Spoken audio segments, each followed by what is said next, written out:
YouTube vinyl community, Beach Boys fans, random people on the internet. My name is Giggens, and we're back for another episode of Hey, Look at That Beach Boys Thing, the show where I show you things from my collection that I think you might dig. And this episode is dedicated to one item in particular. You may have seen it behind me for the last couple of months here. Something I never thought I'd own. Ugh. The Smile box set. The Beach Boys Smile box set. I'm just going to hold this and smile for a second so the thumbnail could find me. There we go. Let me give you some backstory on this thing. So, I remember when this came out. In fact, I have a giant poster of this thing, a window display for a record store, right there attached to my wall, that I've had since it came out. And I bought the CD when it came out, but I've also bought the 2 LP set when it came out. So I had like that covered. So I was good. But in terms of buying the box set, it was way out of my budget at that time. I just did not have that kind of money to spend. I still don't. Here's the story of this thing. So, fairly recently, well, by the time you're watching this, it would have been months ago, but let me just do it that way. Months ago, I follow a certain record store. I follow a bunch of record stores on Instagram, and one of my favorite record stores posted this on their stories saying like, hey, come in, we got this thing sitting here. I was like, wow, that's cool. I'll never be able to get there in time. It's like 2 hours away. I'll never be able to see this thing. I was like, that's awesome. Whoever gets that thing, that's awesome. Flash forward a little bit in the future. I'm actually out in that direction, bopping around. And I was like, let me just stop at this record store and just take a look. And I kind of forgot about it. And I had a stack of stuff I was going to pick up. And I walked up to the desk and I saw this sitting behind it on the wall. And I was like, it's still there. Like, I was like, yeah, it's been here for like a month and a half. Like, no one's really interested in it. I was like, let me look at it. So I look at it. And it's filthy. I mean, it is filthy. It was pretty darn gross, I have to admit. It was dusty. It had marks all over it, scratches all over it, stuff all over it. It was not in happy shape. It's also missing disc 1, CD 1, which is fine. I've got several of those already, so that I don't care about that. But it does have everything else. It's got the books, the posters, everything, you know, the 45s, you name it. And I'm looking it over, and it was already a pretty cheap price tag, because this thing on like Discogs goes for like $400 or $500 sometimes, depending on who's selling it and the condition that it's in. So they're not cheap, and they're very hard to come by these days. But it's this little, I don't know if you can tell, but the box is 3-dimensional. This does not have the light on it. It does not have the light, but I'm almost thinking about rigging it up to put my own light in it, because I think that would be so rad to do it. And why not? It's my box. I don't care. Anyways, the price tag was already pretty solid on this thing, and I was like, I think I can justify that. Like, it's expensive. It's triple digits, and nope. But the Beach Boys, and I was like, I do like the Beach Boys.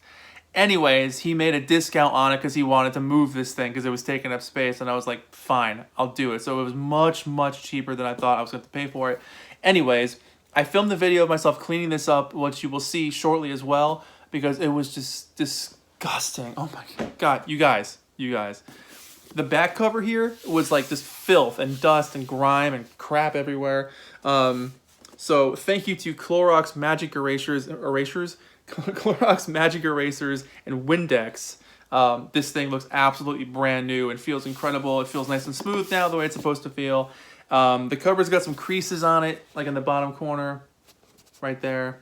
And there's one at the top, which you might be able to see. The video might show that. Not really. Anyways, let's crack this thing open and go on inside. All right. Here's the inside of the back cover. So it's got a copy of the back cover of the Smile album. So there has to be a way I can rig up a light on the inside of this thing. I'm just determined to do it because they only made a handful of those things. I think they were all signed by Brian, which is really cool. But I kind of want to make my own. I think it's doable. But there's the back cover there. And when I say this thing was dusty, it was disgusting. You can just run your finger on it, there's stuff everywhere. I spent probably a good hour detail cleaning this thing, and it looks immaculate now. So I definitely brought it back to life. There were some things I couldn't get off. Like, here's the original back sleeve. This would have gone on the back of the box. But there's like some pink stuff in the middle. Like, I don't know what the heck that is, but I couldn't get it off. But this basically explains everything that's in the box set, which is really cool. So you got 5 CDs, 2 LPs. Now I've got 3 copies of this thing on vinyl. It's crazy.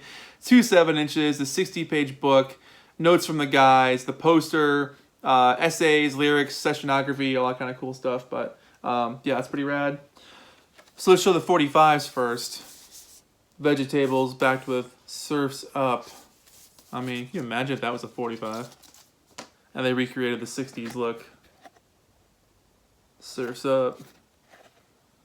Vegetables. The vinyl actually was in pretty decent shape. Whoever had this thing probably played the CDs more, which is fine by me. And this is great. Heroes and Villains Part 1 and 2.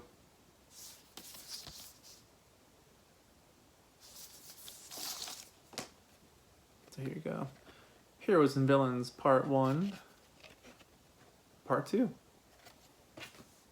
I always make that joke of like, someday they're going to make a box set which is just 8 CDs of Heroes and Villains outtakes.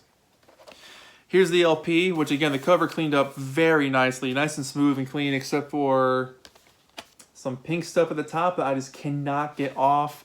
And I don't want to put too much pressure on it because I don't want to actually take the paper off the cover. But overall, it's in really tip-top shape. Love that picture. The back cover. And for those of you who have never seen what this thing looks like, let me show you.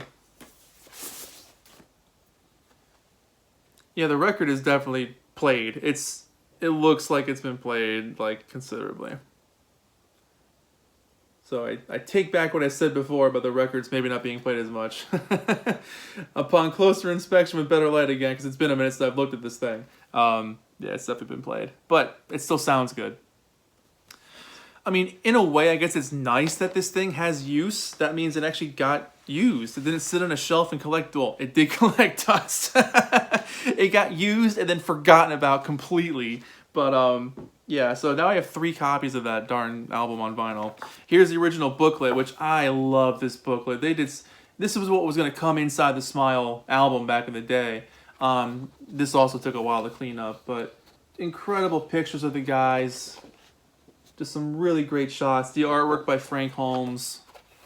Let me show you the beginning here where it shows the guys. Just excellent, excellent pictures. Like if this had come out, this would have been an artistic triumph.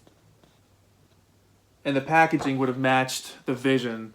It just would have been right up there with Sgt. Pepper at the time. Here's the poster, which was definitely hanging on someone's wall. There's tape and dents all over it. But let me show you what it looks like anyway, because it's super rad, and I'm gonna frame it myself. So it's definitely got some wear and tear on it. There's some splotches. There's some stuff on it. It was on someone's wall for a long time. You can't see the top, but it says the Beach Boys Smile. It's a pretty massive size. I believe it's the exact same size as the poster frames behind me, so I'm gonna get an actual frame for it and hang it up because it just needs to be displayed. And I think it's going to look really, really sharp hanging up. Up next, there's still more to go. Still more to go. We've got the CDs in this book here, which has tape boxes from the Smile sessions. And it folds out into a trifold. And you could put the 45s on the bottom of these pockets, but I'm not shoving them in there. I just don't feel comfortable doing that. But yeah, disc 1 for the CD is missing, which is fine. I've got a couple copies already, and it's everything that I have on disc 1 is what I have on my other copy already. Then you got the other sessions, the other 4 CDs there, and this actually looks really cool this way, so you get a long picture of the tape boxes.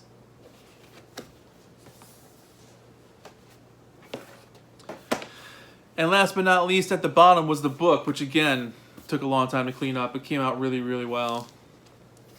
And it's an excellent book. I mean, there's tons of fantastic pictures in it. And really great liner notes. I'm not going to go through every page, but I'll just flip through and show you some random pictures if you haven't seen this book before. So it's got the history of Smile, sessionography, quotes from the guys during the time and after.